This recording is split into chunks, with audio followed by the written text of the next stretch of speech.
আচ্ছা, যখন আপনাদের খুব বেশি মিষ্টি খাওয়ার ক্রেভিংস ওঠে, তখন আপনারা কি করেন? আমি তো ৫ মিনিটে ঘরে যা থাকে তা দিয়েই ঝটপট কিছু বানিয়ে ফেলি। আর এই ডেজার্টটা আমি প্রায় সময়ই বানাই।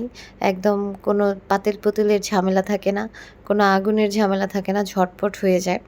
তো ঘরে ছিল লাচ্ছা সেমাই। এখানে আমি ১ম এ একটা পাত্রে লাচ্ছা সেমাই দিয়ে দিলাম।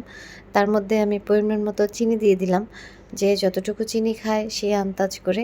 তারপর এখানে একটু বাদাম ছেঁচে গুঁড়ো করে দিয়ে দিয়েছি। তারপর আমি এখানে দিয়ে দিচ্ছি গুঁড়ো দুধ। তো এখানে গুঁড়া দুধটা আমি ২ টেবিল চামচের একটু বেশি দিয়েছি। যেহেতু একটু দুধটা বেশি হলে মনে হয় যে টেস্টটা ভালো আসে। তারপর উপরে কিশমিশ দিয়ে দিয়েছি। এটুকু দিতেই যা সময়। আর ওই দিক দিয়ে আমি একটা ওয়াটার হিটারে পানি গরম করে নিয়েছিলাম। তো সেটা থেকে একটু পানি এর মধ্যে ঢেলে দিচ্ছি। যে পরিমাণটা আন্দাজ অনুযায়ী আরকি। আমি একটু শক্ত, শক্ত খেতে পছন্দ করি। তাই একটু কম পানি দিয়েছি। তারপর এর মধ্যে আমি অল্প পরিমাণে লবণ সেটা দিয়ে দিয়েছি। আর মিষ্টির মধ্যে একটু লবণ খেতে ভালো লাগে আমার কাছে। তারপর আমি এটা মিক্সড করে মাত্র ৫ মিনিট ঢেকে রেখে দেব। তো একটু পর এসে খুলে দেখি এটার অবস্থা ঠিক এইরকম হয়েছে। এটা দেখতে যতটা সুন্দর হয়েছে তার থেকে বেশি এটা খেতে মজা হয়েছে। আর এত অল্প সময়ে এর থেকে ভালো কিছু আর পাওয়াই যাবে না।